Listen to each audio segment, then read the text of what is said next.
I'm going to do sus things in there regardless. She owns a roofing company. None of it. None of it. No. Buy me flowers. Yeah. This is Real House Husbands of Portland. Here we go. Guys, am I crossing my legs the right way? I'm not a sociopath like you, and I don't text and email in the shower. That's crazy. I'm done. Help me. We're not. Welcome back to Slightly Unhinged with Justin Pavis. Tonight's guest is one of my favorite humans on the planet, Sean O'Hare. This man owns Evolution RoofWorks, owns PDX DJs, works for Alaska Airlines. Sean O'Hare, welcome to Slightly Unhinged. And this is my trophy for all those accolades. I won this trophy, which is clearly a butt plug. It's a butt plug. But it's mine now. So thanks. Thank you for this.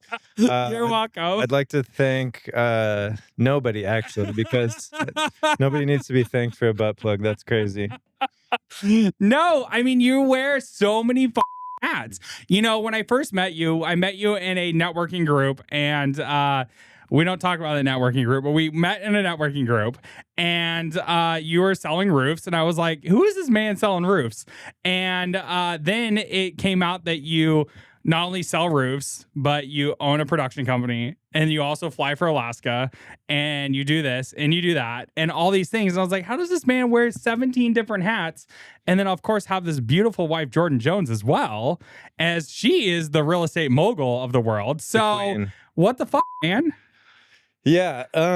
So the one thing that drives my wife crazy on a weekly basis is that I'll see some sort of new business venture that I want to go into. Yeah. I'm always just like, I don't know, my brain's just wired for like, how can I turn this into a business? And so daily, weekly, I'll come up with some new venture, and I come home and I'm like, so what if we did this? And she loses her mind every time because she's like, oh yeah, you don't have enough to do right now, right? Yeah. No, I mean, I can relate in that. I'm always going home and telling Danny, I'm like, hey, I want to open a bar. And he's like, fuck you, you're not opening a bar. Like, that's been like the running conversation for months. Like, I want to open a bar. I want to do this. But I mean, it is what it is. So well, speaking of which, coming soon, Justin Pavis, Sean O'Hare, either dive bar. I know. Or high class wine bar. Tea on the street is Sean and I have been, and your wife's giving me the side eye over there. She's like, I didn't agree to this. Yeah. Sean and I have been having a conversation about potentially opening. I want a grungy, nasty ass, slutty dive bar. Okay. And this is where with gambling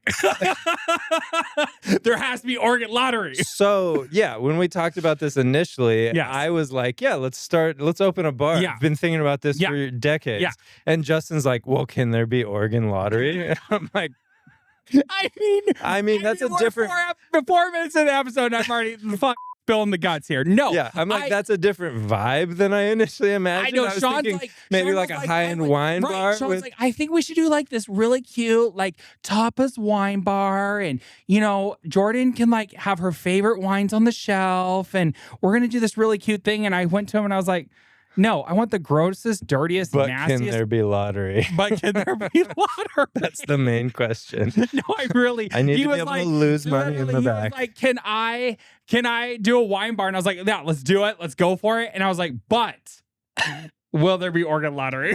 Yeah.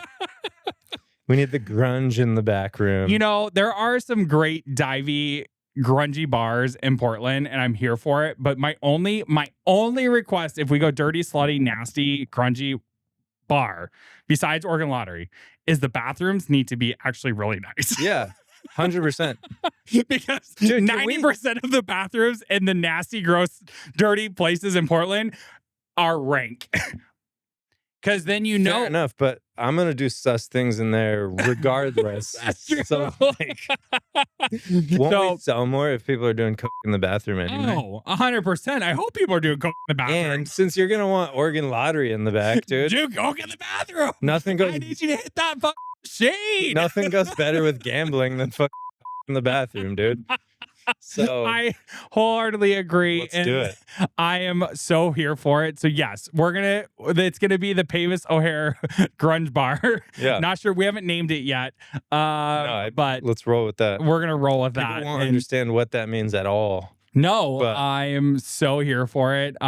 We open next month. Yeah, as if you don't have enough going on. I mean, You why talk not? about all of my ventures, but what the fuck are you doing with your life? I am always doing something. You have way too many things going on. No, I got room for a bar. Which brings me to my next point.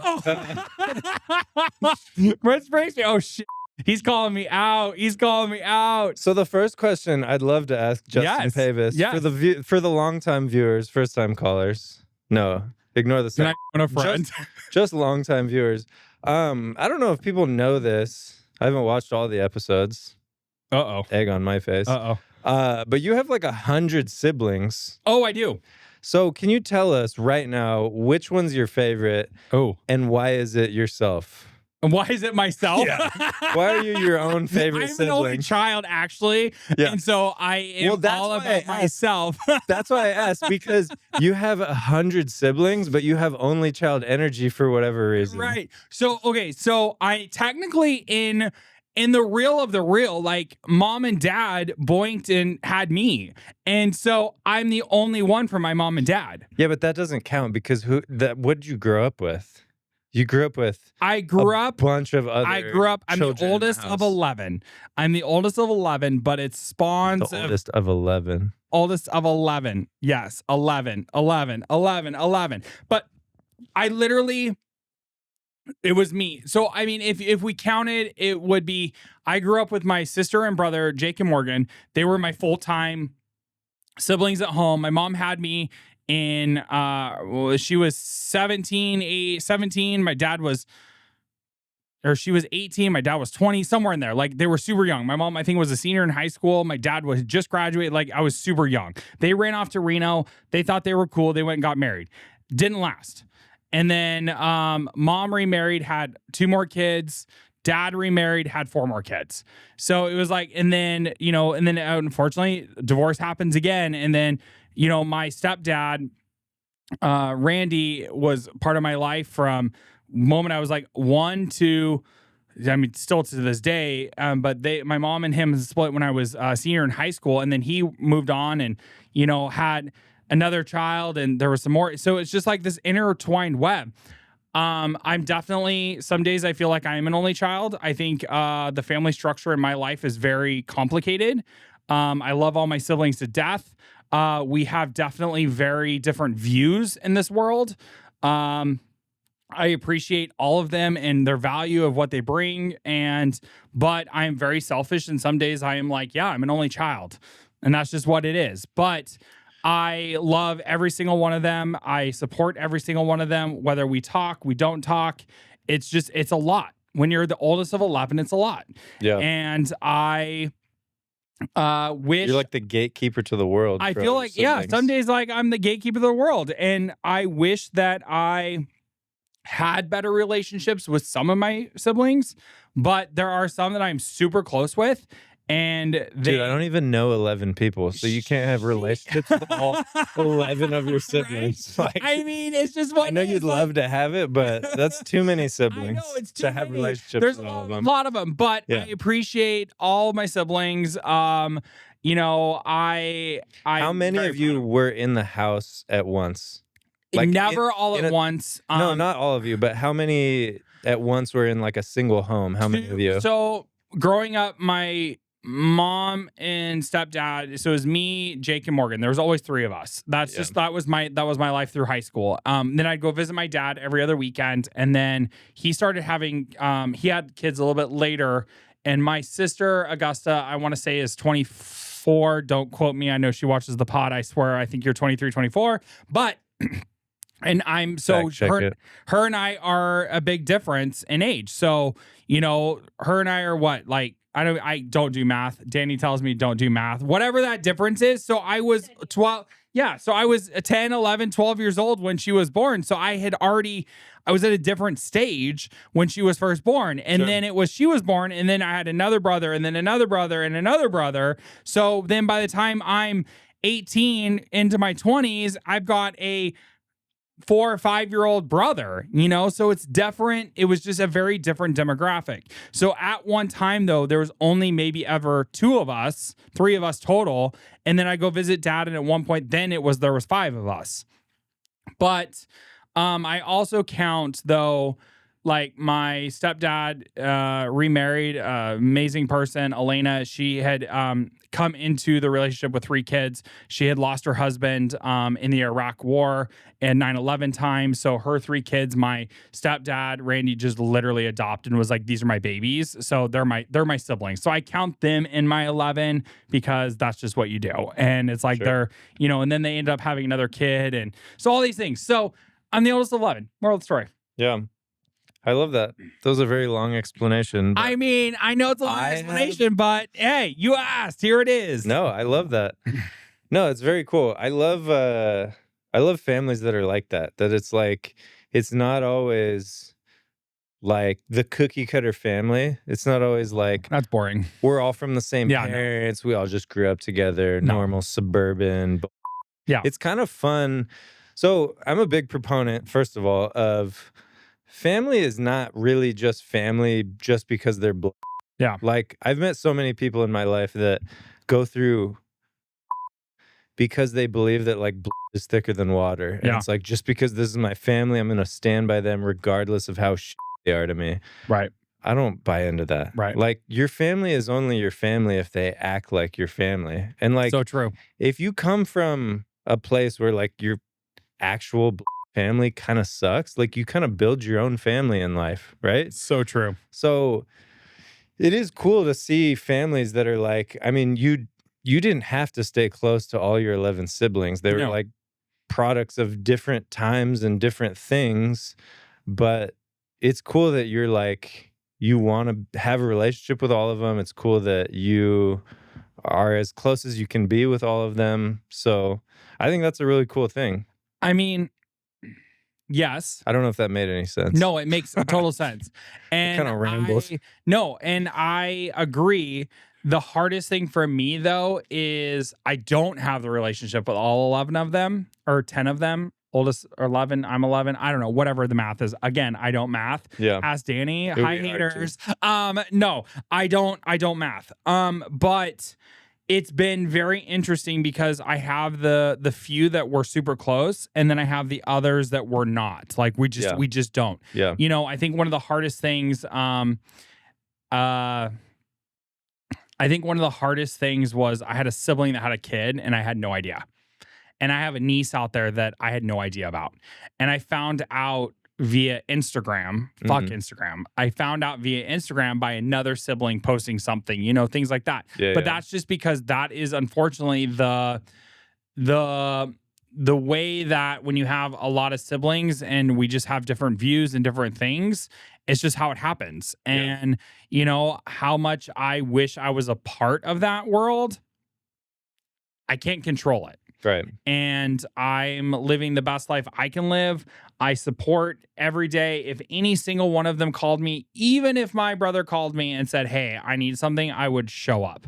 No matter what, I am all about showing up and I will be there. I appreciate the siblings that I am super close with. I appreciate all my other siblings as well, but it's been super hard. And I think later in life is kind of realizing as I creep the age of 40, which is super scary, that I wish I had different 40? relationships. What? 40? I know 40. Shut up. I know. Sorry. I can't believe I'm getting close to 40. It scares me. But Caitlin's over laughing. She goes, I just had my fucking 40th birthday this weekend, bitch. Like, here it is. Cheers to 40. Caitlin just had her birthday. Hey, yo. Happy birthday to you. Happy birthday to you. Okay, Mary. All right. Anyways, Get it but together. no, I Jesus mean, Christ. I wish I had a better relationship with some of my siblings, but I can't control the bull. And I'm at a point in my life where I can't. I will show up as who I am. If you can't just be a part of that, then I'm sorry, there's no place for it. And it goes back to creating that circle. Unfortunately, I'm not close to my parents either. It's just what it is. Like at some point, I finally had to say, here it is. You want to be a part? Show up. You don't want to be a part? Then don't show up. Yeah. And guess what? They haven't shown up. Yeah. I've had grand openings. I've had business ventures. I've had parties. I've had birthday parties. I've had big family things. I've had moments where my parents should show up, and guess what? They didn't show up. Yeah. So I finally, when I turned 37, 38, well, I don't know how old I am because, again, I don't do math. I finally was just like, I had to just let it go. Yeah. And I was like, that's it. I can't do this anymore because I would stay up at night, upset, crying, whatever. Yes, Justin Pavis has a tear here and there, Jordan. Wow. But no, I mean, I just finally had to be like, fine, you don't want to be a part of my life. That's on you. It's on you. Was I a crazy teenager? Did I put you through hell? Yes, I did. But you know what? I was a crazy teenager. And I hope to God my parents watch this episode because yes, I was a crazy teenager. And I'm looking at every camera. I was a crazy teenager. Who wasn't? Like, I put my parents through shit. We got some depth there if you want to go into crazy teenager. Right? You know, I put my parents through shit. No, but I mean, like I was saying, like, I feel like the family is, it's who you choose. Right. And it's like, it's who's going to show up for you. Right. And like, there's family that's and like, you know, they always get maybe a half of a pass for being but like at the end of the day, like if they're not going to show up for you, you're going to build your own family, right? The saddest thing that scares me to death out of this whole conversation is Danny and I are actively trying to have a family and like are having kids, and my kids will not have actual biological grandparents. The grandparents are going to be Kaylin and Joey and Jordan and Sean, and it's going to be a circle that I created because my parents can't even show up. Plain and simple. Yeah. I mean, and that's... Sorry, I didn't mean to get into therapy mode. Jordan, do you need to step back in and be my therapist? Well, I hate to get too deep, but like... No, we got to get deep. No, like you feel sad about that, but like... I don't anymore, though. That's the thing. Well, and your kids won't know any different. No, I like, literally your kids are gonna just know anymore. Loving people that you 100%, surrounded yourself 100%. with. And that's my point is like the people that are aren't necessarily who you want around your kids. Like you want the loving circle that you've 100%. Built, which knowing you've built a crazy like network of just people who love you and support you. So if you and Danny have kids, when you and Danny have kids, you're going to have this crazy support system that has nothing related to you. Oh, absolutely. But they're going to just be like... And I would say that like Danny's mom Claire has been like, she's been a godsend, and she's like literally like my second mom or third mom. Like I have a few other moms out there, but like she literally has been like the lifeline. I cannot wait for her to be a grandparent to our kid. But I agree 100% because I know off the top of my head, I could name like 30 people that I could call today. They would answer and they'd be like, what do you need? Like, we're there, we're showing up, here we go. And I'm sure there's more than that. But even in just my sphere of just the top 10, I know I could call you, I could call Jordan, I call Joey, I could call Kaylin, I could call Christine Lamb. Like there's so many people I could just call and they would just answer me like, what's up? 9 o'clock at night, what's up? Justin, you call me 9 o'clock, what's up? Like, what do we do? Jordan Jones, I'm going to go into voicemail, but Sean O'Hare might answer. Yeah, maybe if you get Jordan's personal line, right, I should get that personal line. If I call at 9 o'clock at night, there's either A, I'm at L&A and I need a ride home, or B, something serious is going on. Yeah. But no, I appreciate that conversation because I feel like it's not had enough. And you don't have to be like your circle doesn't have to be your circle can be who you create it to be. And it should be. It should be like you should start with and be like, maybe this is the circle I want when you're young, right? And like that's the circle you just have when you're young. Right. That's your only choice. But as you grow, it's like, do I want to keep that circle? Right. And like I'm lucky that my close family I'm still really close with for the most part. Yeah. Like most of them I still love and keep in my inner circle. But that doesn't have to be that way. You know what I mean? Mhm. Like, people talk about horrendous things that their relatives do to them, and they keep them around because it's like, yeah, but it's it's whatever. Yeah, I That's not healthy. no, it's not healthy. And I had that major realization in the last few years because I was always, one of the biggest pivotal moments for me was when I started my company. I had a grand opening in August of 2024, and I sent out flyers to all my family, and I said, "Hey, I'm starting something. Please show up. Here it is." And not a single person showed up, except for, I will give a shout out to my siblings that did show up. Augusta, Shay, Senate, Phoenix, they all showed up. They showed up, but my dad didn't show up. My mom didn't show up. The people that I was hoping that would show up did not show up, because they have such, I don't know if it's resentment. I don't know what it is. I don't know if it's because I'm gay. I don't know if it's because my lifestyle doesn't match their lifestyle. My political views don't match their political views. I don't know what it is at this point in life because it's never been a conversation. It's just been yeah, we're done with you. And so it's just one of those things that, I just kind of had to like agree and just move on. And now I'm at a point though where I don't give a fuck anymore. Yeah. Like, I literally do not give a fuck. I I send my mom flowers on Mother's Day, Christmas, birthdays, all that. I get a, thank you so much. And that's all I get. And, and at that point, that's just where it's at. And I've accepted it. I've moved on. And I have an amazing relationship with one of my stepmoms, Heather. Love her. She lives out in Colorado.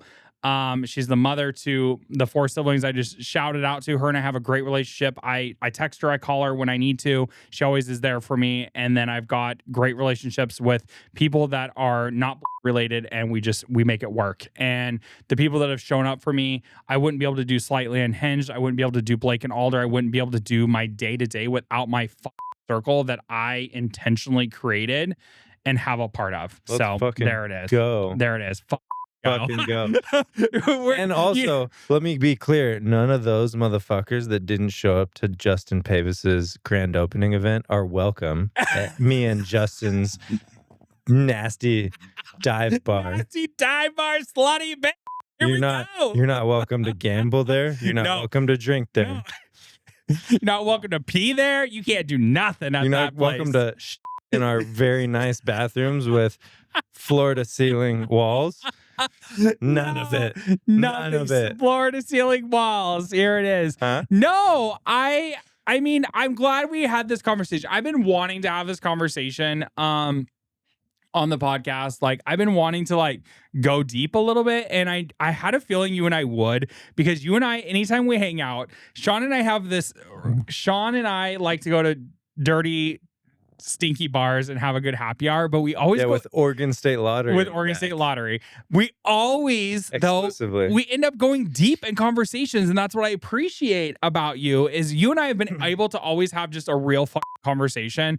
And what I really appreciate about you, though, too, is that you have more gay friends than I think you have straight friends. And I appreciate that, because you are like the broest bro that I know, with a little side sass and a little side gayness.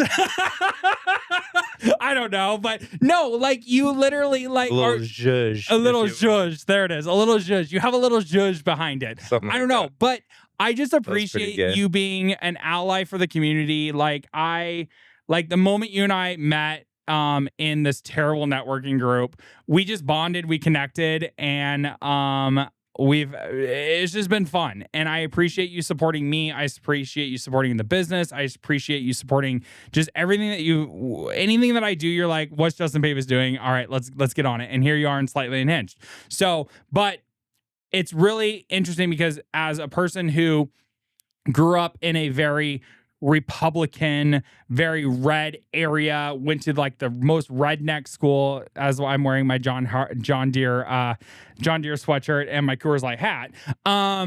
and being thrown into there it is, Ghost Hill. Yes, Ghost Hill. This is a wine hat. Thank you very much. Wine hat. We'll make sure we tag Ghost Hill on this one. They're gonna be like, yeah, Ghost we Hill didn't know. sellers. Yeah. But from being someone who grew up in a small town, very red, very, getting thrown into lockers for being a queer kid and not understanding that, I always struggled with having relationships with straight men because I always felt judged. I always felt like I couldn't be friends with a bro, or I couldn't be friends with whatever because they didn't agree with my lifestyle. And it's probably just because of the way that I was raised and all these things. So having the friendship with you and your amazing wife has been just so refreshing because I can just be who I am and I show up. And yes, I'm a lot. You always tell me Justin Pavis is a lot. He won't let that go. I won't let that go. I told him texts me and says, wow, you're a lot. And I'm like, what do you mean I'm a lot? And he goes, you were screaming on Instagram.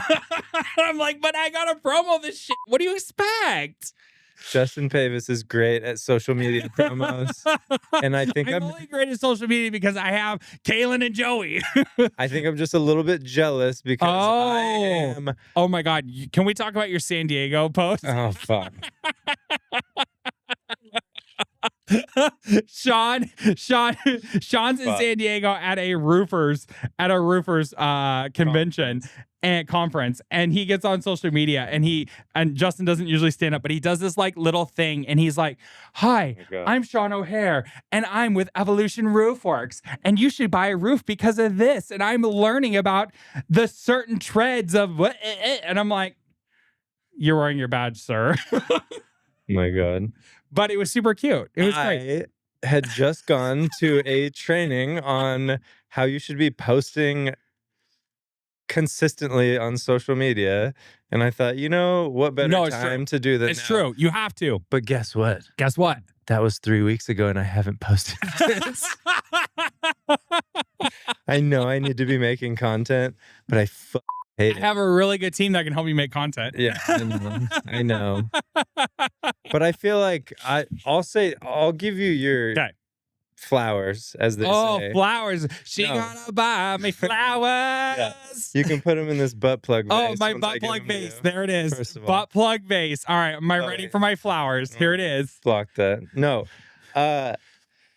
Justin, you are very good at just making content, putting yourself out there. Like, I think most people in industries like us, I'll say, even though we're in very different industries, roofing is my main focus these days, property management. Yeah.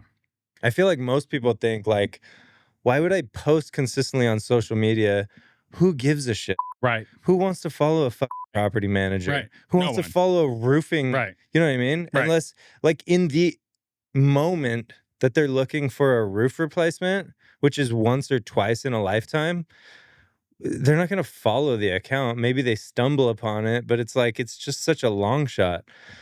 But like watching you post, which it's a lot. It's a similar industry. It is a lot. It's a lot. Justin Pavis is a lot. Let the record show. I am a lot. I agree. But like, it has been a little bit of an eye-opening experience for me because you are so good about posting consistently. You're so intentional about like the things that you post. And it's not even all necessarily about property management specifically. It's just like random kind of quirky things. Yeah. And I feel like it just like garners a following. Mm-hmm. And then when it does come time that somebody locally needs a property manager, you're just like kind of top of mind. Right. Because you're just you're the guy like flexing your next to the pool in Mexico when you're on vacation. Whatever your trendy post is for the week. So I'm always for a trendy post. Yeah. So props to you for just like showing why as small businesses we should all be posting consistently. No, I think that because like you have to. It's a thing. It really does pay off. It's hard to see it when you're just in the day-to-day of your business and you're like, who cares about a roofer? And I think that was my biggest thing. And that was my biggest shift in social media. So I wanted to lean into social media. I hated getting behind the camera. I wanted nothing to do with it.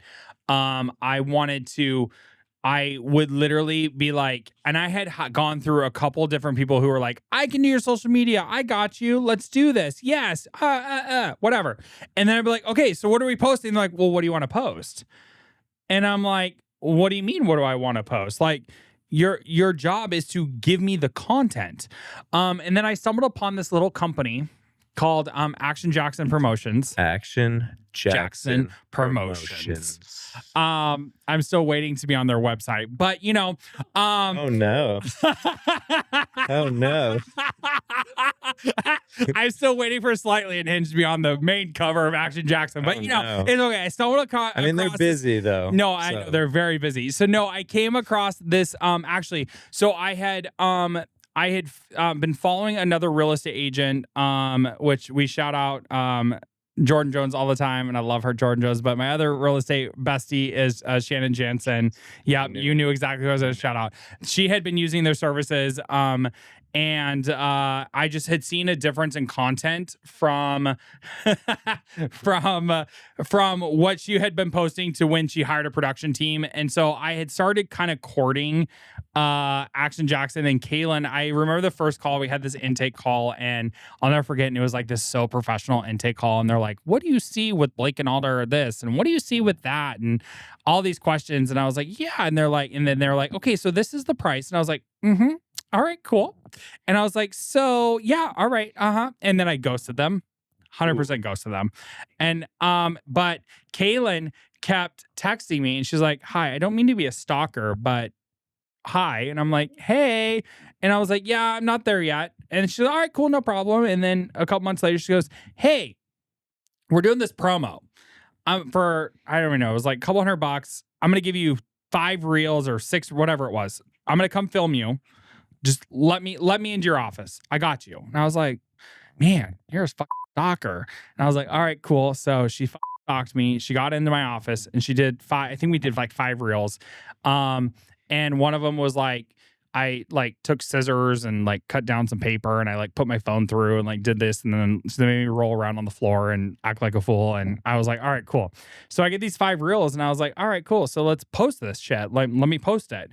And then the engagement started to change. And I was like, and at that time I only had 564 followers. 564 followers on my Instagram. And I was like, all right, so these got some engagement. We got a little bit of followers, all this. And I was like, and at that time I was going through a transition of somebody that was running my socials. And at that point I was like, okay, let's do this. So they came to me and they're like, hey, let's come up with a plan. Came up with a plan. Blake and Alder has over 400,000 followers on Instagram because of what they have done, and making a change and being more intentional with our posts and being more just, it's a completely shift. Scroll to the bottom of my Instagram. We've talked about this before in podcasts. Scroll to the fucking bottom. You'll see me rolling around to Kelly Clarkson on the fucking floor like a flailing fish. And I got 3 followers out of that, or 3 likes. I can't fucking wait to scroll to the bottom of your Instagram. No, I literally, there's I never this one thought where I'm about like that. rolling around, but also I was like 75 pounds heavier too. So it was like this rolling down the road. I can't wait to see this video. But I mean, I have to give a huge shout out to Kaylin and Joey though, because like, I mean, not only have they taken Blake and Alder to a completely different level, never in my wildest dreams did I think that I'd have almost 500,000 followers on my business page. And the amount of business I get from social media, I'm closing at minimum 1 to 2 deals a month off of social media. Someone saw my reel, someone saw, this, and then going into starting Slightly Unhinged and starting, P&W Power Partners and all of these different things that I've got my team. And it goes back to kind of the whole thing of surrounding yourself with the intentional people. Yes, they work for me. They're amazing. I appreciate them, but they're also my family. Like, I know that I could call Kaylin and be like, I'm having a day. I need you to tell me my stars are aligning. Like, I know I'm having a shit day. I need you to film it. Right? I need you to film it. Let's put it on social media. This is Real House Husbands of Portland. Here we go. No, like literally, like the amount of value that they bring to my day, but it's surrounding yourself with the right fucking people and just Yeah, it's 100%. Yeah. I could go on for hours about that. Yeah. And You should. Jordan's like, don't. She's like, get a fucking therapist. Yeah, You need get a grip. therapy. I'm being told in my ear, they're like, you need to go to therapy right now. Like, we got the bus waiting downstairs. The padded room is ready. Well, that brings me to my next point. Oh my God. It's an episode of Everyone Ask Justin. All right, here we go. I'm ready. I'm ready. I'm reversing this entire All right, episode. You're not let's going do to it. ask me any I'm questions. not asking you I don't want to know about Evolution Roofing or why you choose what tread of roofing or anything. Tread of roofing? I don't know. Tell me you've never been on a roof without telling me. All right, I'm ready. So my next question. Property management in Portland sounds terrible. Oh How my did God, you decide between this career and picking up dog shit for a living?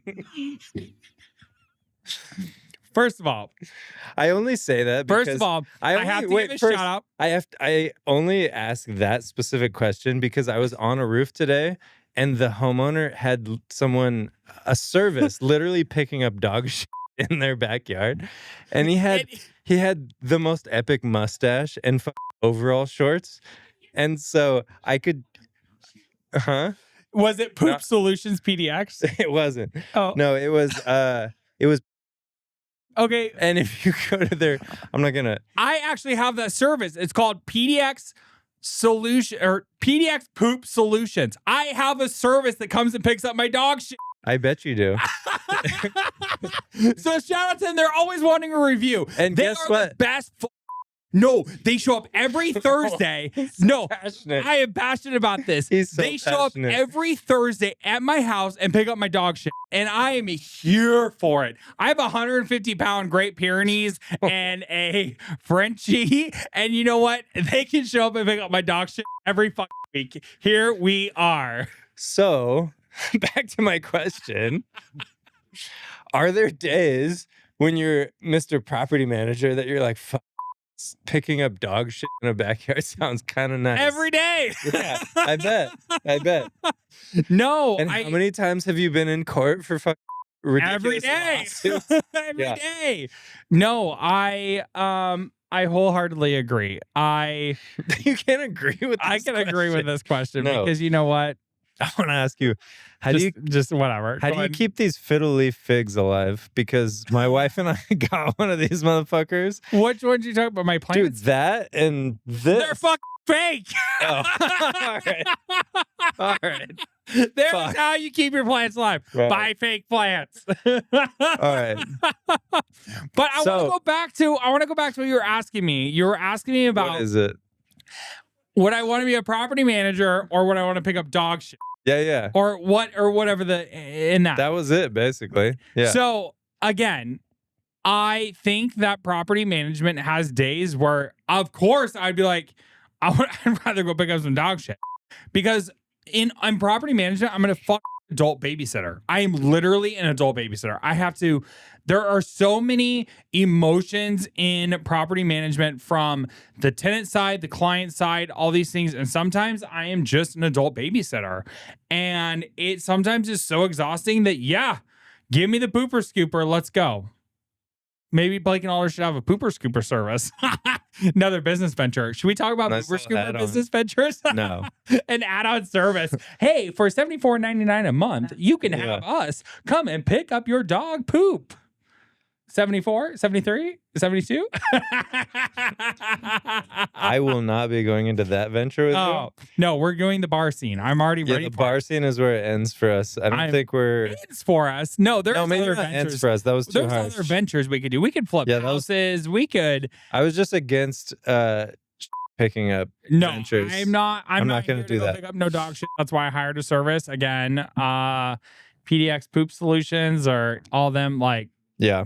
Yes. And it's actually not that expensive either. It's like $20 a week. And they come and they literally, I have 150-pound Great Pyrenees. And his poops are this big. So I'm all for it. It's like a small child. Yeah.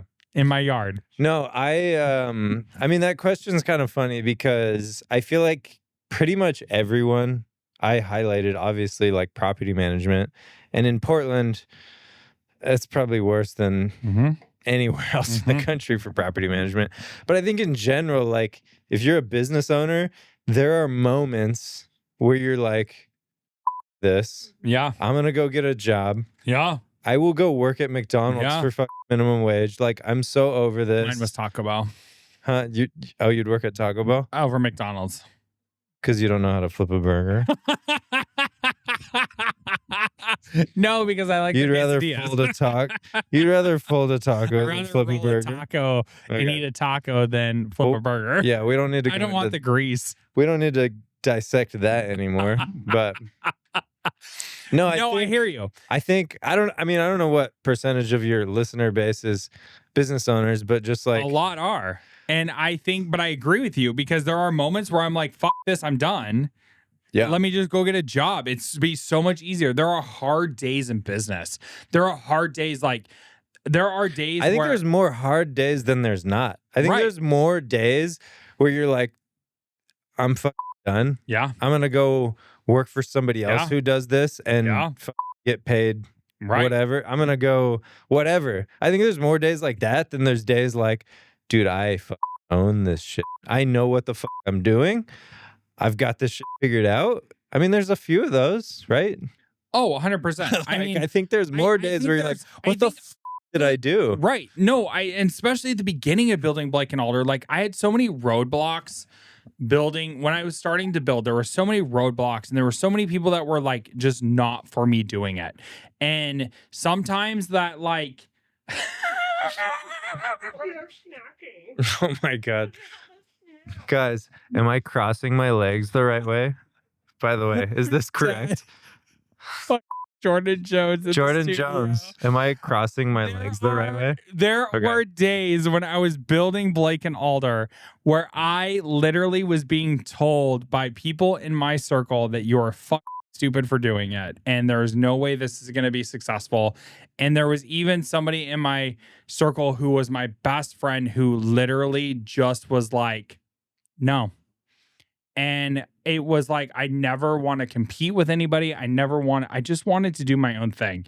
And so to lose that support from so many people was one of the hardest moments. And there was multiple times where I went to Danny and I was like, I'm just going to go get a job. Shut it down. Shut down operations. Let's cut our losses. I'm going to go get a job. I'm going to go work somewhere. Like, I'll figure it out. I have property management experience. I'll work for another management company. Like, let's just be done. I mean, it would be so much easier. It would be so much easier. I don't have the overhead. I don't have employees. I don't have taxes. I don't got, all this. Like, you can literally leave work at work. Yeah, I can leave work at work. For the most part. You can go home and you're kind of done with it for the day. I don't got to deal with everything all the time. And so it took a lot of therapy. It took a lot of self-growth and self-discovery and connecting with the right circle and getting with the right people to really realize, okay, I can do this. And I think last year was kind of that like aha moment where I was like, holy shit, I have actually built something. But there was moments last year though too, where I was like, there was moments where it's like when things get hard, it's like, I'm done, I'm out, sell it. We had been offered, recently someone had offered to buy our company. And I, for a moment, entertained it. I was like, it was a rough season. It was a rough year. It was a hard year. A lot of growth, a lot of challenges, a lot of ups and downs, a lot of turnover in employees, a lot of changes, a lot of different things. And someone came to me and said, hey, I see what you've built. Your brand is amazing. Your social media is amazing. You got this. Let me buy you out, but I want you to stay on as CEO and let's do this. And I looked at them and I was like, at the moment I was like, great. Yes. Someone wants to buy me. Great. Let's buy me. But then I looked at it and I go, but then I lose what I built and I lose the brand quality because they want to turn it into this corporate thing. And I don't want that. I want the Blake and Alder brand and the Justin Pavis brand to be the Justin Pavis brand, not some large corporation that's trying to buy my brand that I sweat and tears over the last few years. Like, no. I mean, if they want to add a couple more zeros, we can talk, but but really, at the end of the day, though, like, this is my baby. This is my brand. This is my blood, sweat, and tears. And how flattering it is that someone wants to buy my brand. There have been moments where I'm like, fuck it, sell it, done, let's go. But at the end of the day, I have employees. Yeah. I have families that I support. My team is my number one. And if my team is like, my biggest thing when I started Blake and Alder, and this is a total digress, whatever. When I started Blake and Alder, my biggest thing, and this was something that I came into when Danny and I were planning starting Blake and Alder, he asked me, he's like, what is the vision? What's the mission? Where are we at?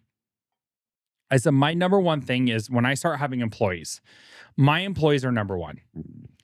I will make sure that my employees are taken care of before you and I are taken care of, because I know the sweat equity that goes into this, and I know what they're doing is helping us build our legacy and building our brand. So no matter what, our employees' retention, our employees, whatever it is, we need to make sure our employees are taken care of. There have been months where I'm sitting in my chair and I'm like, I barely made payroll by $3, but I made payroll. And my employees are taken care of. Yeah. And I always have been, that's been kind of my vision, my thing. And, we recently just did a team building, today, and this episode's going to come out in a few weeks, but the day we're filming this, I took my team out for a team building. Yeah, right. I took my team out for a team building thing, and employee engagement is huge. I take my team out for lunches. We go have a lunch. We talk, we build, work hard, play hard. I never wanted a corporate structure for my company. We have SOPs in place. Of course, we have policies and procedures, but I never wanted a corporate structure type vibe. So when someone came and said, hey, we want to buy the Blake and Alder brand, we want to keep you on as CEO, we're going to give you all this money and all these things. Okay, that's cute and all, but guess what? They want to do corporate structure. My team doesn't deserve a corporate structure. I have taught, I have branded, I have sweat and tears into my team. And that would be, I just feel like I'd be selling out to my team. Like, I'd be like, literally like, all right, now you're part of the corporate structure. Yeah. No. So I will maintain, I will own, I will stay on, I will continue to grow Blake and Alder for my team. The other thing is that, like, if you sold Blake and Alder, what the fuck would you do? Well, I would still be on as CEO, so I'd still be working. Yeah, but eventually they'd fucking kick you out. Eventually they'd be like, and you're a fucking gone. Bye. Hi, haters. You're a fucking busybody. So, like, what the fuck are you gonna do with your time? I actually thought about that, and it's funny because you're gonna spend way too much time in a casino. No, if you get kicked out of Blake and Alder. No. So you have to keep running it. No, I think Danny and I actually had a very intense conversation about this because the offer was great. I have built something, and I know there's haters out there, and I know, there's a lot of people that don't. Haters? There's a lot of haters. And I know, what is it? Tell me more. Oh, are we about to get unhinged? We have gotten unhinged in this episode. I value and I appreciate very much where I learned property management. Yeah. I value my 8 years of learning and being able to grow my company. Yeah. One of the hardest things. Couldn't have done it without those 8 years. Right. Couldn't have done it without those 8 years. Yeah. One of the hardest things, though, is the support after those 8 years has been really hard from someone who mentored me to get me to where I'm at today. And I wish that mentor today could understand why I did what I did, as they did the exact same thing as I did to build their company. Dude, I tell this to, not that I'm like a big business owner or whatever. I tell this to everyone who's like starting to hire people. Yeah. You're always going to train your competition. 100%. You always will, because, and that's not a bad thing, because if you're hiring correctly, you're hiring the most ambitious people that will eventually outgrow what you're doing and want to go do their own thing. And I'm all whether it for it. and yeah, you should be into that because 100%. for the time that they're with you, they're going to generate a bunch of revenue for you. Mhm. And yeah, it sucks when they leave. It sucks because they become part of the Yep. family. 100%. And not to mention they're making you a bunch of money. But when they go and leave, like, you should support that. That Because was literally you have to have an abundance mindset. Right. And it's like there's people that are going to go do their own thing. And this has happened not so much with the roofing company yet because it's newer, but with the production company, like, I've had multiple people that this has happened to. They've gone and done their own thing. And I still meet with them quarterly or bi-yearly to chat and like give them inspiration and whatever, because it's like, who cares? Like, when you have the abundance mindset, dude, there's so much business to go around. So train your competition. Like, that's kind of fun at the end of the day. Like, you're going to be doing well and you're going to have other peers to talk to 100%. that are kind of doing as well as you or doing the same thing as you, you know? I agree. And that was literally the conversation I had with my team today. It was insane. It was, no matter what, if you all decide to move on at some point, how much I want you to be a part of my life forever. If you ever move on, I hope that you take what you have learned, the mentorship that I've given you, and you can apply that to your next career. And I hope that we're friends at the end of the day. Yeah. You know, I never, ever would hold that against one of my employees. No. And that's, I think, one of the hardest things is there was some drama in it. I get it. I wish it's one of those things, you live and learn. I wish I had done things different. I'm sure that person wished they had done things different too. But at the same time, though, like, I have built something. I have built something I never dreamed I could build. Yeah. And I've done it. And so it's that full circle moment back to the support, you know, like, I wish that I had the support from the person who taught me how to do what I'm doing. Yeah. All right, next question. I love this. Oh my God, it's like Sean O'Hare. It's like literally, we should just change the Slightly Unhinged with Sean O'Hare asking Justin Pavis all the questions. Yeah. I got to keep you on your toes. I love that. I'm ready. So my next question, what's the most unhinged maintenance request you've ever gotten? I mean, I would say during COVID era, we got maintenance requests about stinky neighbors, and unfortunately people had passed away in their apartments. Oh. That's unhinged. Yeah, that's unhinged. That's unhinged. Dead people? Yeah. It's very unhinged. Yeah. We had multiple people during the COVID era that unfortunately either Don't say it. That's fine. We don't need to know. Yeah. All right. And so we're going to go ahead and put that little script if you're thinking about. Yeah, don't do it. Call this 1-800 number right here. Like, literally. Dude, we don't want that. It's worth living. It's worth living. Prevention is a huge thing. Like, definitely make sure if you're struggling to reach out. Dude, actually, honestly, I'm going to go on a small tangent. I'm here for it. The like level among young men right now, I was just listening on a podcast, is insanely high. And it's like, I don't know what I can say to like make it different for young men. Yeah. But like there is a life to be lived 100%. that is awesome. Like, when I was a young adult, I was getting arrested and getting in trouble. I mean, my parents took the door off my room. I literally just had a mattress in my room at home and no door. They took everything out. Like, I did a lot of dumb shit as a kid, and it continued through my growing up years until I was like on my own. But like, there's an element of like kind of maybe early entrepreneurship, or like, I don't know, there's something that can be said for who you are as a person. Yep. And I don't know, it's crazy that people that like haven't even really figured their life out yet are like taking their own life, it's crazy because you don't know where it's gonna go yet. So Right. just like, I don't know. I don't know if we're even gonna leave this in, but like if you're even thinking about taking your own I life, agree. like, dude, give it some time because I it agree. develops. It changes. Yep. Justin had 37 siblings. Like, dude, No, I mean, I you never agree. know I where mean, life's gonna go. I was a crazy teenager too. Like I had crazy shit too in my teenage years. And there were moments where I was like, is it worth it anymore? You know, like I even had those thoughts. Like I feel like there's so many people that struggle with that. And I have to echo anything that you have said though. Like there are so many resources out there. Like, don't just jump to that.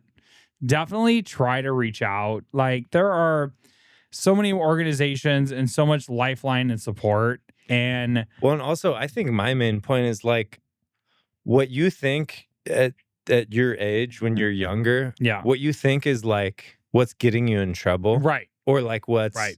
holding you back might be your biggest asset as an adult. Absolutely. Absolutely. Because like my parents always say this, like I got in trouble for selling drugs. I was literally building explosives in high school Right. and selling them to my friends.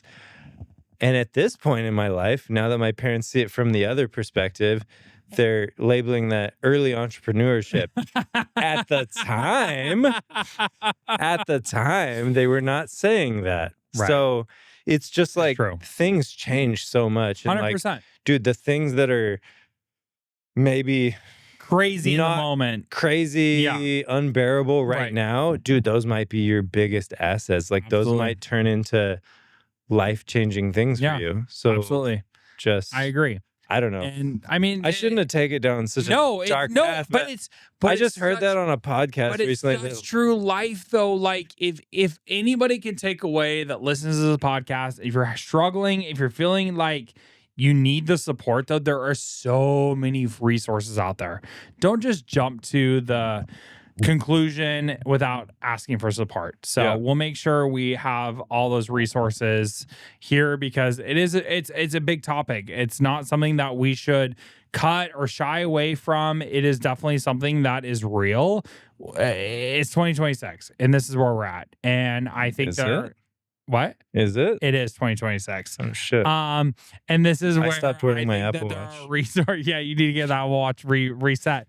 There is definitely so many resources, and I get it. Mental illness, anxiety, depression is such a real thing in this society. I think, unfortunately, the climate that we live in has driven so much of this. And if anything, out of all the work that I do, that you do, if we can't change someone else's life out of this, like this is what we're here to do. Like we're here to make an impact, and that's the whole brand behind Blake and Alders, the whole brand behind Slightly Unhinged, is the whole brand behind everything that I do is community driven and making sure that we are supporting the community. So I think it's a topic that should be talked about. I think it's a topic that we support, and it's a topic that we shed light and we offer resources to make sure that everyone is taken care of. So yeah, it is no hinder. It's no like we can be slightly unhinged, but it's also a very serious topic. So, dude, how did we get from? I don't know how we got from where we were at to where we're at now, but we got here from we are. Dive bar bathrooms, shitting in Safeway, to awareness. Awareness is real though. And that brings me to my next question. I literally have not asked a single question, but I'm here for it. I'll let you. He's going to take it away from me. Here it is. Gone. I'll let you ask a question soon. You can ask me a question after this. I got a rapid fire game for you. Don't you worry. Oh, you do? A rapid fire game. In a minute. Thanks, Jordan Jones. All right, I'm ready. All right. So you're the property manager extraordinaire. Do you think property management has given you a uniquely dark understanding of humanity or an unusually optimistic one? Ooh. Like where does that where has being in property management put your barometer for humanity? That's a hard one. Good. It is a hard one. I'm glad it's hard for you. It is hard. Here's the thing. Everybody deserves a roof over their head, no matter what. Roof. A roof. A roof. A roof that you have built. Every person deserves a roof over their head, no matter what their circumstances are. And this is where I struggle. If you walk through the city of Portland, you walk through the streets, you walk through downtown, you walk through Southeast, you see the homeless population has completely double, tripled since COVID time. It's become such an epidemic in the city. Yes, there's policies, there's procedures. People are trying to make better. The governor is like, we're going to do this, we're going to commit to this, but there's no action behind it. As a property manager, though, I am one that wants to give everybody a second chance. Everybody deserves a second chance. And the hardest thing is I run into a lot of roadblocks because sometimes other people don't want to give those second chances. And me, because you're playing the like intermediary between like so people that own the property duty to the client and to the tenant. You know, it's a whole thing. So as much as you want to be like, how much I want to do all this, it's sometimes I get roadblocks. Yeah. I have an amazing client who has allowed me to utilize 120 doors of his properties to be able to really give people a second chance. And what does that look like, giving a second chance? I'm sure there's still vetting involved. Oh, absolutely. There's still vetting. There's applications. There's still screening. There's all these things. Like there's still a process, but it's usually when someone comes with some sort of backing. Organizations like, hey, we're going to place them. We're going to help them. We're going to support them. We're going to do all these things. There's a vetting process. Like not anybody and everybody can just be like, hey, second chance, let's go. Yeah. Like there's definitely a process. But at the end of the day, though, we're all human. And this is the one thing that I think that just like if my legacy, my like overall, like if Justin Pavis ever did anything in this world, it would be that every person in this community deserves a roof over their head, no matter what. And the roadblocks that these people are getting is absolutely disgusting. And the fact that the city of Portland and the fact that the government of Oregon and the fact that our governor of Oregon can't see that is what just drives me absolutely batshit crazy. And I'm tired of, it's money here, money that. You know what? It was just recently, here we are. Justin Pavis never was going to get political. Holy shit, she's getting political. Uh-oh. The fact that the city just went through an audit and there was, I don't even know how many millions of dollars that was unspent for housing that just magically appeared should have been given to make sure that every person on this street had a roof over their head. Yeah. And so as a property manager, and someone that is very about community driven and making sure that everyone has a roof over the head. And I'm blessed by having a client that allows me to do some work around that. It's really hard. Yeah. Because no matter what, no one should be living on the streets. And there should be resources. There should be things. There was something that I not recently read, I've known about. And again, it's a failure of the city. And again, not trying to be political here, but there was somebody that came and invested in a jail that Multnomah County had built that ended up never opening. And someone had bought it for like $1 or something. And you can fact check me. I could be wrong. I don't know. It was something along those lines that someone had bought a jail for like $1 from the county to make the sale. They wanted to turn it into a homeless or like a housing for the homeless. It was going to be like 400 beds. It was this whole thing. And then they came to the city and was like, well, we're going to need some funding for nurses and staff and all these things. And Multnomah County said, fuck you. And guess what? They tore it down and now it's a housing development. That tracks. That tracks. So I think there's a lot of broken in the city of Portland. There's a lot of broken in Oregon. There's a lot of broken in the housing, everything. So being a property manager sometimes is very hard because I struggle when people apply for properties and I'm like, I want to approve them because everybody deserves a second chance. But I have been in the position where I have given people second chances and we get fucked over. It's a casino game. Like it's literally like it's Russian roulette. You never know what's going to happen. I mean, at the end of the day, for you, like the person who hired you is the property owner. Yeah. So like, as much as you want to give people second chances, like your biggest duty is to the property owner. Yeah. I mean, if I had it my way, I would own thousands of doors and every homeless person in Portland would have a house to stay in. And we would make sure they had the resources and I'd make sure they had everything they needed to be able to be successful and get through outpatient treatments and all these things. And that's where the problem is in Portland. That's where people are lacking. There is no resources for the homeless issue, and there is no one to hold anybody accountable. Yeah. Fair enough. And now I'd like to ask. You're getting all these other tangents. I'm gonna get sued from all these different organizations tonight. No lawsuits. No lawsuits are allowed. tonight. No, more of the story is everyone should have a roof over the head that Sean O'Hare from Evolution Roofing has built. RoofWorks. RoofWorks. No, here's the thing. You're not going to hear a lot of property managers talk so emotionally about the people that are renting from them. No other property management company, I will say this. I'm just gonna put this out in the universe. No other property management has 400,000 followers in the Portland metro area and is doing the work that I'm doing. Plain and simple. Yeah, there's no one else. I mean, the reason my wife is Jordan Jones, real estate agent.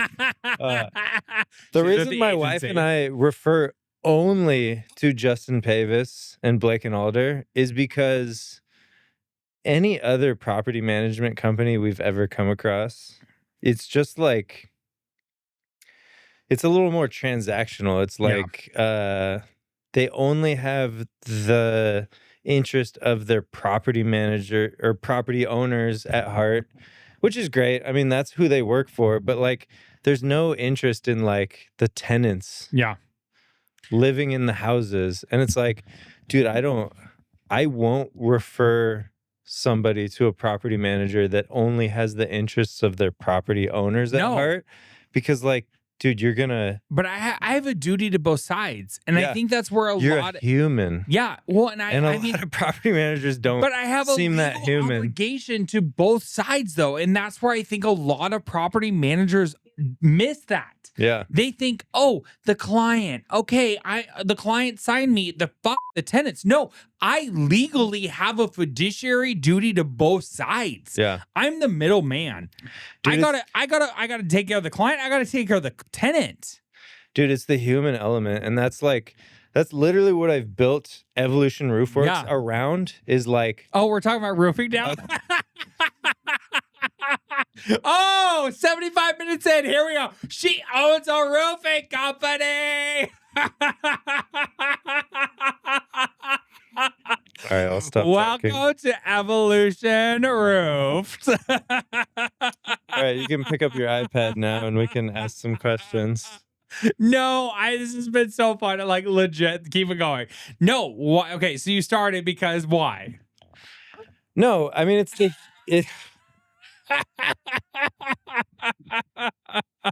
oh my God, I fuck you. No, I think what any business that I respect, that I respect being the key word, boils down to is the human element. Mm-hmm. It's like, how are you looking out for your people? Right. Whether it's, I mean, and it differs in every business. So like for you, you have a two-sided element. Like, how are you looking out for your people? It's your property owners that have hired you. Yes. And it's also, how are you looking out for your tenants? Yeah. So for you, it's like kind of tough because it's two-sided, right? And sometimes those get pitted against each other. Absolutely. For me, it's a little less complex, but contractors still seem to fuck it up. I'm just looking out for like whoever comes and hires me and trusts me with their roof replacement Right. or their money, however you want to put it. There's so many contractors that just come in and lie to you and do shit work. And that's really the basis of why I started the business. It's like there's just so many bad contractors out there, and I want to be part of the change. And so, I mean, to me, it's just the human element of like, how would I want, who would I want to send to my grandma? Yeah. Who I'm really close with. She lives nearby in Tigard. If I was going to send a contractor to my grandma, who would it be? I want to be that contractor. Yeah. For everyone, right? 100%. No, I agree. 100%. And that's the same thing for Blake and Alder. Yeah. Is I want to be like, I want to be if someone sends me to their grandma, which I have actually an amazing, one of my clients, we've worked with that grandma you worked together. with my grandma. Yeah. I have this amazing client right now. Bless her soul. She's in her 90s. She doesn't have a cell phone. She still has a machine at home, a landline. What is it? A fax machine? Probably a fax machine, but she has a landline, and she gets her voicemails. She has a flip phone with fillable minutes still that you can still buy at Target. And anytime we need to do anything, I have to mail her the invoice, and she looks over it, and then she'll call me and be like, okay, that's great. So no, I get it. Like we got to adapt to all those things, but I always wanted to be able to just like, no matter what, I got it. And that's been the biggest thing with Blake and Alder is no matter what the circumstances, like we're going to take care of you. And I always wanted my clients to feel like they were appreciated. They're part of the family. And no matter what, here we are. Yeah. Yeah. I love it. Yeah. You got another question for me? Oh, should I? I mean, you're ready for it. I might have another one. And then I'll let you take the. And then I'm going to take over. We're going to play a rapid fire game. Tell me about every single one of your tattoos. Oh, my tattoos. No, you can just do one. That's a lot. I mean, I have all kinds of tattoos. Everybody's seen my tattoos. Tell me your favorite one and what it means, but pick one that actually means something because I get it. I would have to get undressed. Tattoos. Some of them don't. I mean, I'll get undressed. I mean, if that's what we want to do. I have one on my leg. I'd love for you to get undressed in your podcast. Here we go. Okay, here we are. Here we go. We're doing it. Right, we're doing it. Okay, so I have this tattoo. We're doing it. We're doing it. This, I have this tattoo. This has to be a first for this podcast. So, let me get it down. All right, so we're gonna bleep out whatever this is. So yeah, is that a cactus? There's this tattoo. So there's a cactus right here. Yes. Thank you. So yes, there's this tattoo right here. So this means a lot to me, and the reason why it means a lot to me is it was a moment of. You're gonna cut all this. I know you cut that shit. I zipped my pants up. No, we're not cutting it. This is not being cut. What the fuck did you just? This is absolutely not getting cut. That. We're just gonna take a photo of what I just did, but we're gonna cut all that shit. No. Anyways, no. So absolutely not cutting that. So I just recently got this tattoo. Actually about 3 months ago. This tattoo actually means so much to me because this was the tattoo where our family was finally able to like put some shit to rest. We had I can't talk about it because I'm on an NDA, but we had what a close family that has an NDA. No, and it's not an NDA in the sense of like our family.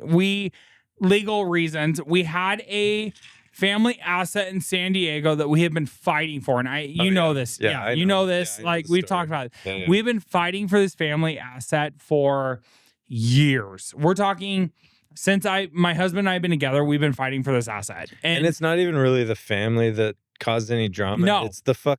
It's the A point. trusty, it's all the things, Yeah. like all of that Anyway. stuff. But we finally were able to put it to rest after 14 hours of mediation. And the next day, we were walking through OB, Ocean Beach in San Diego, and I was Don't like, call it OB. it's dude. OB. It's OB. Don't stop. No, stop. No, That's it's called OB. What That's else? the worst thing you've ever Okay, said. whatever. So we're in OB, and OB. I was like, we were in OB. we were in OB, and I was like, hey, I want to go get a tattoo. And Danny was like, what are you gonna get? And I was like, I don't know. And I told my sister-in-law, and I was like, hey, pick me out a tattoo. And then she picked out this cactus in a pot and all these things. And I was like, okay, let me Google what this means. And I Googled it, and I was like, the meanings behind having a cactus tattoo resonated so well with me, and where I was in my life, where we're at with Blake and Alder, where we're at with this whole lawsuit and all these things. And I was like, done. What Getting is a it? cactus too. It's like resilience. It's like determination. It's like awareness. It's, you're a thorny little bitch. Like, I'm here. Like, all these things. You're a thorny. I'm a thorny little bit. But it's all this. It's If all we could this good sum stuff. up this entire podcast, I'm a thorny little of bit. Slightly Unhinged with Justin Thorny little Pavis, bit. we could sum that up with he's a thorny. But I also have little great tattoos bitch. too. Like, I have an O on my leg because I'm a duck. Like, I Duck. got other tattoos, but All right. I would say the one on my leg that I just showed the whole world, my whole panties and all. No, I love it. And we're not cutting That it. is definitely where it's at. So, all right, we have to do our rapid fire game. No. We have to. When is our Coors Light coming in? Oh, don't worry, it's coming soon. Coming soon. Coming soon to a store Coming near soon you. to a store near you. All right. So I, of course, like to do a rapid fire game. I just want people to know that this is a real candle. It is a real candle. Just in case you were wondering. That's not like So it's really we literally- burning. okay, It's so really burning before down. we do- so bef- watch more episodes because you're gonna see it get lower. I And, have like, more candles in the back. Dude, keep watching because that shit's real. And I almost knocked it over earlier and burned the studio down. Oh so my God, you're ridiculous. keep tuned in. Keep tuned in. go ahead. Okay. So I have, before we get into this, we literally have not talked anything about you. We've only talked about Justin Pavis. We can do But another episode later. We're going to do another episode. This is going to end up being probably a 2-part series with how far we've gone into this. But That's right. 3 things. One, What is it? you own Evolution RoofWorks. Yes. You're a roofer. Second, Yes. Correct. you're a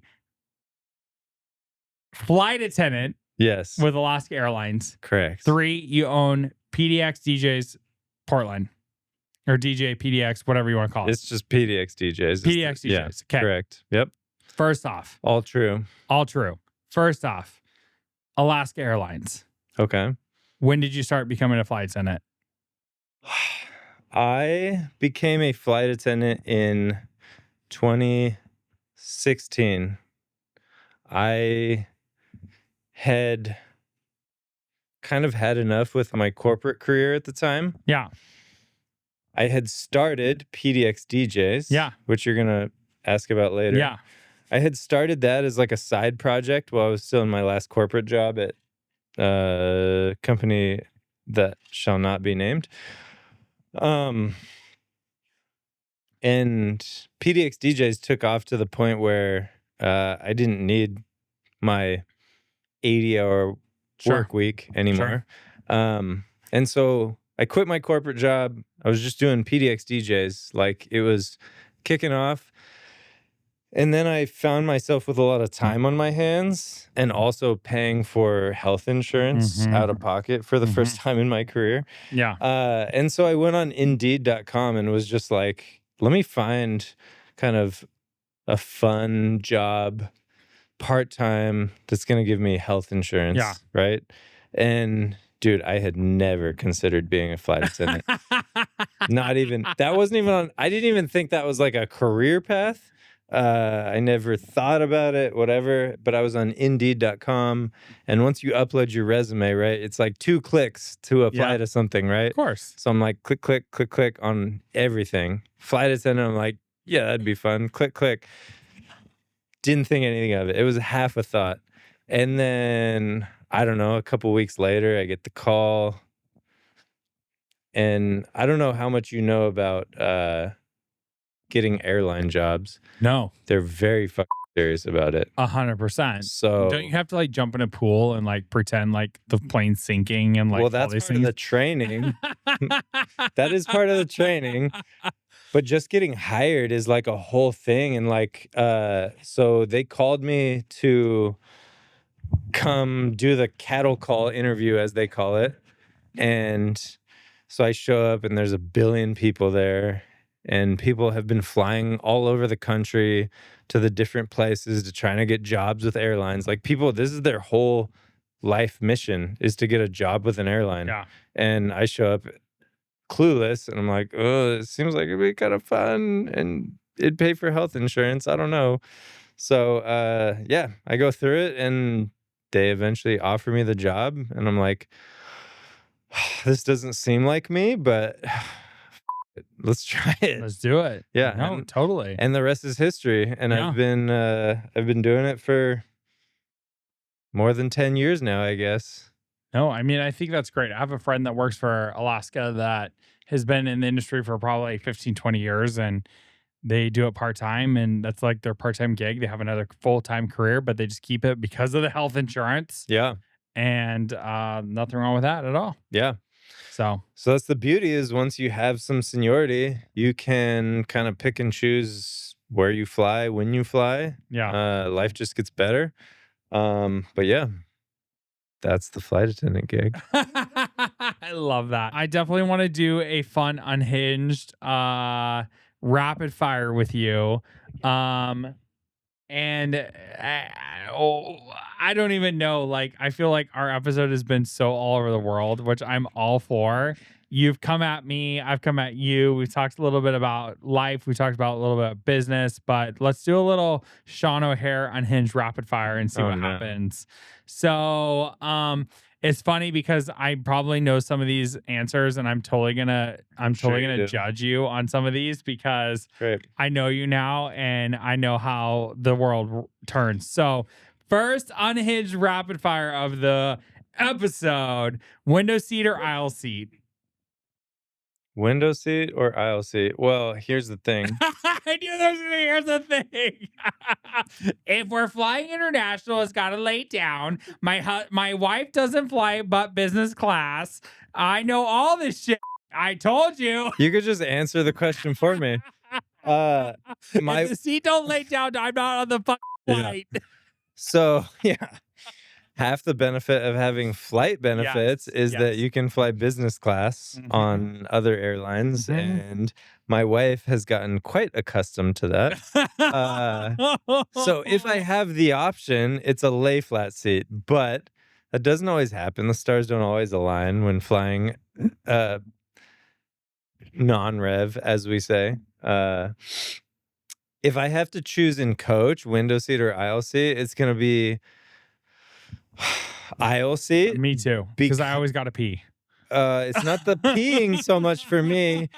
It's that I played baseball earlier in my career, and I played a lot of catcher, and my knees are Oh, up. she played catcher. Yeah. Gays are gonna eat that up. She was Okay. a catcher. Don't release this episode during Pride Month. I don't want to be the catcher during Pride Month.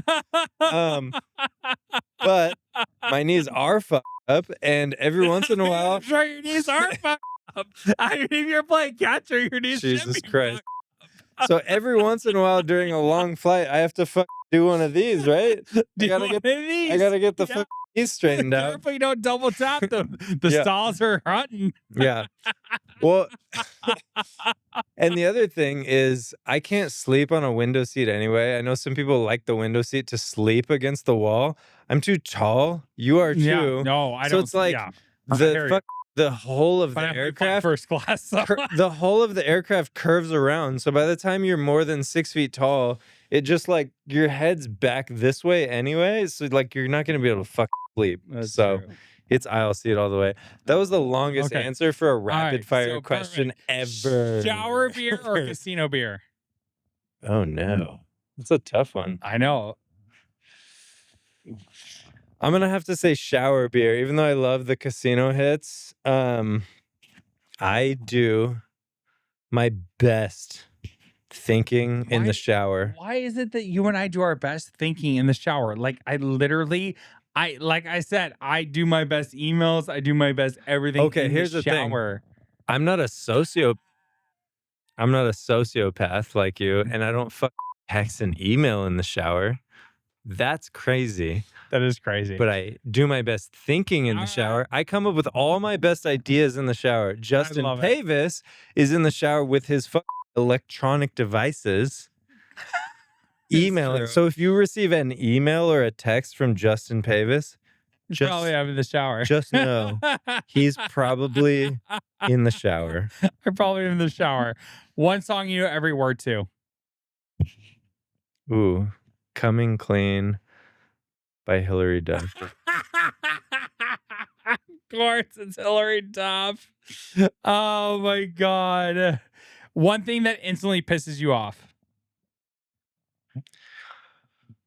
I think people being late. Like the general populace is just late for shit these days. I learned this with the production company, PDX DJs. Yeah. So I used to, pre-COVID, which it's changed post-COVID. Pre-COVID, I used to sit at a coffee shop for 10 hours, 1 day a week, and meet with prospective clients that were getting married that following year. And I could count probably on one hand. So I probably met with hundreds of couples. I could count on one hand the number of times they were on time or early. If people are within 5 minutes of on time, they count it as on time. Once they're past like 5-10 minutes, they might mention something like, oh, sorry for running late, whatever. But if people are within 5 minutes, they count that as on time. And that drives me nuts about society these days. People are just late. Yeah. And it's not that's just what people do. They're late. Yeah, I agree. I was never in the military, but people always say, like, in the military, if you're not early, you're late. Yeah. And I identify with that. I don't know where I got it. I'm probably an ass. No. I love that you throw your microphone out every time. One thing you absolutely cannot travel without. Travel without? My wife. Aw. Next. Next question. Favorite Hillary Duff song? I already said it. Coming Clean. Coming Clean. Dead. One thing straight men need to stop doing. Oof.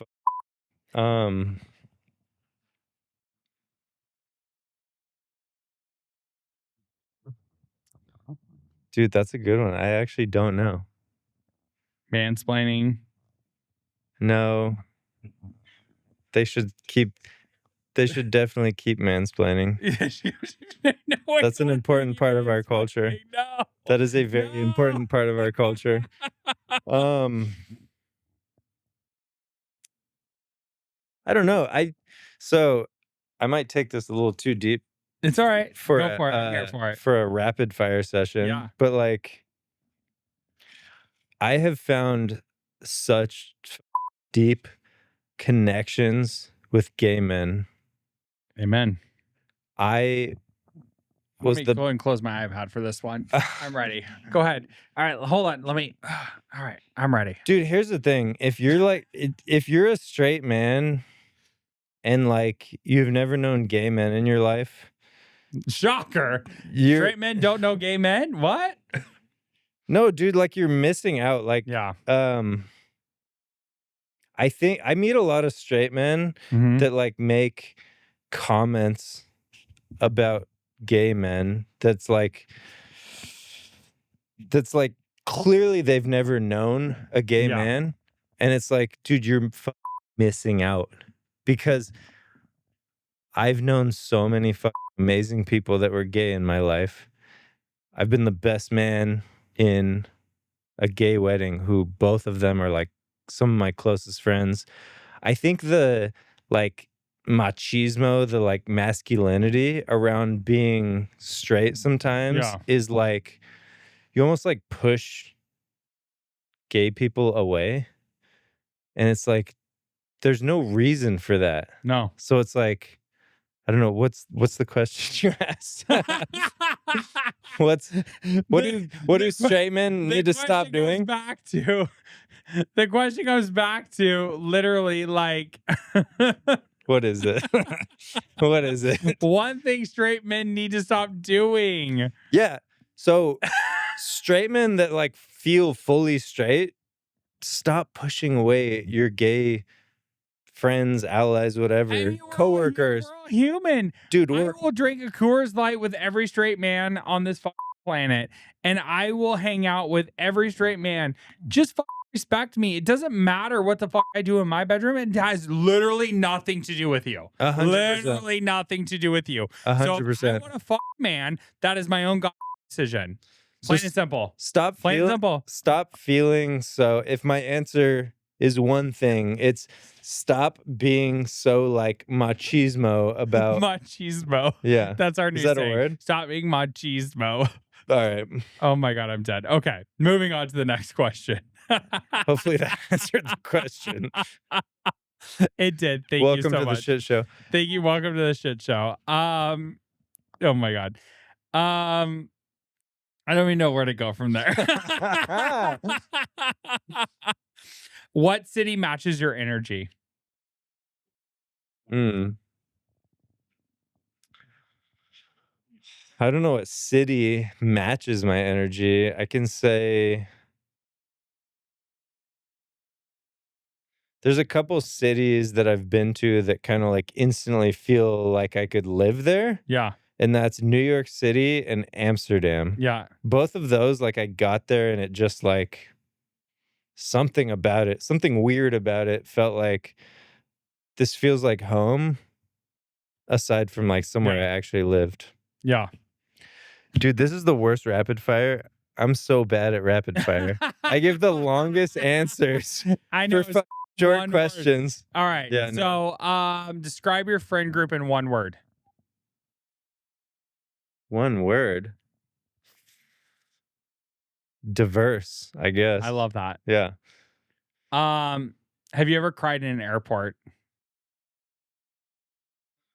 Not in an airport. No. All right, that's good. No. Favorite airline passenger excuse? Oh. Dude, there's a notorious thing in the airline industry where people will come to the back of the plane during boarding and ask for a water. Yeah. When we're like doing other shit, we're trying to get whatever we're doing, which is honestly not much. But we're trying to do the shit that we're being paid to do, and people will come to the back. Can I have a glass of water? I need to take a pill. Dude, take a pill. Dude, it's such a notorious thing in the airline industry. People will come back. I need water. I need to take a pill. And it's like, you were just in the airport for how long? You couldn't have bought a water to take your such important pill? Do you ever run first class? I do. I am always curious about how first class is ran, and I sit first class every once in a while especially when I travel East Coast. Like, you guys sit first class, like yeah. So at some airlines, it's like a trained position, and like you have to go through like training and whatnot, and then you're like certified to be like the first class flight attendant. At the smaller airlines that don't do like big international shit, like Alaska. Yeah. Until recently, we started going to Rome. Big, yeah, we're going big international now. Rome. But until recently, Alaska was just like domestic, and so the first class flight attendant is not a specifically trained position. It's just obviously they train us for it, but anyone can work the first class position. Okay, interesting. No, I am always curious about that. But anyways, well, what is it? What? What else do you have to say? Oh, I have always something to say. Like, I always have something to say. Anyways, my last question. Your best PV experience, meaning Puerto Vallarta, Mexico experience. My best. I could tell you my worst really easily. Um, the worst is so easy. The best. I've heard about TVs being stolen off your walls. I've Yeah. heard about all these things. Yeah. That's part of the worst. I don't know. I honestly, the first time I ever went to PV was when I was, I think, 18. My first job ever, my first official job ever, I was working for a general contractor in California. And I got really, it was a really small, like family oriented general contractor. Uh, and they were going down to Jalisco. That's where their family's from, Zapotlanejo y Tepatitlan. And so I went down there with them. We went to these like small towns and then we drove over to PV. So that was like going from real Mexico to back to like the United States, Mexico. Right. But that was probably my best experience because it was like seeing PV from the perspective of like real Mexicans and like them experiencing PV of like this is also our resort town, right? This is also our closest access to like really nice beaches and shit. So I mean, since then I've been down with friends and whatnot and we go and do the American experience, but like yeah. I love that. Sorry if that made it too No, it's great. real. I am a big PV fan. We travel to PV at least 4 or 5 times a year. I'm all about it. It's such a queer space. It's such a great time. I'm all for it. So here it is. And wrapping this amazing time with you, which we're gonna have to have you back because clearly I didn't get to talk to you about any of your actual ventures. You decided to talk about my ventures and all the shit that I do. But in wrapping this, one word or two, maybe three, Evolution RoofWorks. Give me a pitch. Why Evolution?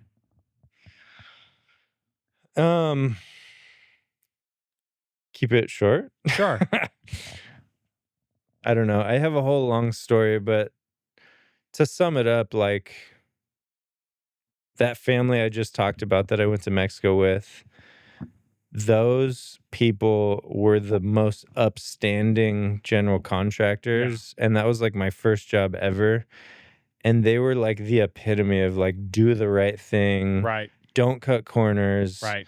And that was like my first experience with any job, much less contracting and construction. And I just kind of kept that with me for all these years. And so when it came time to start a business in construction, which I always knew I wanted to do, I just had to follow suit. So Evolution RoofWorks, if I had to sum it up, it's homeowner advocacy. Like, love it.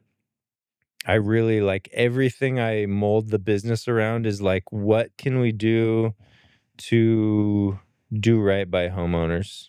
Yeah. Like honesty, transparency. How can we change the industry from like those horror stories you hear about contractors? Yeah. And that's absolutely what we do. No, and I love that. And you are an amazing person, ally to the community. You have become one of my closest friends, and I appreciate you and Jordan so much. And I cannot believe we kikied for as long as we kikied on this episode. But you know what?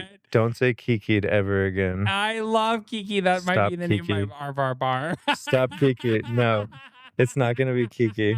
It's not going to be Kiki. It's not going to be Kiki. But I appreciate you. Thank you so much for hanging out with me. We literally went to therapy sessions that I was not prepared to go to tonight.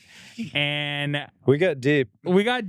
And I wanted to shed more light on Evolution, but you know what? We're going to tag you. We're going to put all your information in the show notes. I want to make sure that everybody knows that if they ever need a roof to call you and the PNW. And I appreciate you. Thank you for being such a great friend. Yeah. Oh, and we're not done yet. I have one last surprise. I forgot about this. No, well, I didn't. in the spirit of this episode, No, we're not doing any more questions. no, So I'm not doing any more questions, but in the spirit of this episode of me hijacking it, Yes. I'm going to say, to end the episode, I'm going to say, who you surround yourself with is kind of what you become. And the message to like other people who are trying to start businesses and whatnot is surround yourself with people who are inspiring to you. And Justin Pavis, Oh, no. although he is a friend of mine, a really Yes. good friend at this point, Yes. you have to surround yourself with people who are inspiring to you. And though Justin is a friend and I see him do some dumb shit sometimes, he is still insanely inspiring to me. Oh, thank you. He's just like killing it in his initial venture, which is property management, but he's got 1,000 other things, 1,000 other plates that he's spinning. I am spinning a lot of plates. So like surround yourself with people who drive you to be better, because you truly daily, I see the shit that you're doing and I'm like, fuck, I need to do more. I appreciate that. And no, it's a lot of work. Those are the And people you need around you. I So, appreciate that. I don't know who I'm talking to. It's all right. We're talking. I'm to all literally the cameras. talking to cameras, but we if anyone here did is talk trying to about fuck shotgun better their review, lives. This is the most America thing we could do. I got us some fun little tools, and I thought it'd be fun that we shot beer, and then I went and bought a tall boys. Oh my God. So How does that work? here we go. We're gonna do this. I don't know how this is gonna work. Joey, are we good with What are these? whatever angles? I'm getting straight. I'm getting a thumbs up. All right. So we got a couple options. How the fuck do you do this? So we have a couple options here. So we have a gun that you put your beer in, and then it stabs it, and then you like put it in your mouth. Or we have this one here, which Jordan Jones, do you want to be a part of this? I feel like you should be a part of this. Oh, No? Oh yeah. It's like a Jordan Jones wants to be a part of this. it's like a full little yeah, it's Yeah. like a whole thing. All right. All right. I'm gonna do this one. Are you gonna do that one? All right, so Yeah. here's your beer. All right, that's a tall boy. We don't have to drink the whole thing. It's okay. I promise. will. We don't. I know. I probably. Are you gonna be mad if I get beer on your rug? No, it's okay. I planned this. I probably we're gonna end up cutting this because I'm gonna end up like drinking like I'm like I'm done. No. Help me. We're not Anyways, cutting it. But if you like this episode, make sure you like, subscribe to Slightly Unhinged. This has been so fun with Jordan and Sean. I know Jordan Jones is here in the studio. I know everything. And then we've got all this. All right. Are we ready? All right. We're taking it up. I dropped my pack. You Like and subscribe. We like and subscribe. Like and fucking subscribe. Put it in your back pocket. No, I'm not gonna All put it right. in my bag. We're not in film. Are we good? Yeah, we're keeping this in. I know we're keeping If we don't this keep in, but this in, hold on. He's going to edit this out, but we're going to fix what it. is it? We got to raise the camera because we're not in film. We're not. Oh, we'll take a knee. Oh, you want to? Oh, Yeah. Oh shit! This is like one of those kinky moments that we've been talking about this whole episode. Kiki. All right. Kiki moments. Doing this. Yeah. 1, 2, 3. Cheers, buddy. Oh God. What's happening? Why didn't it work? I don't know. Mine didn't work. Here. No.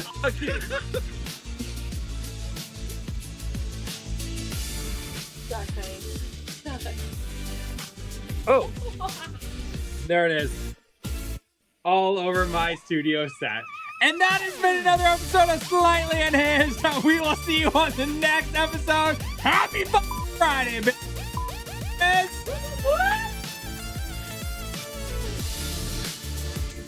It's all fun. And we're a wrap. Turn it up, don't miss a thing. Welcome to the show. Slightly Unhinged.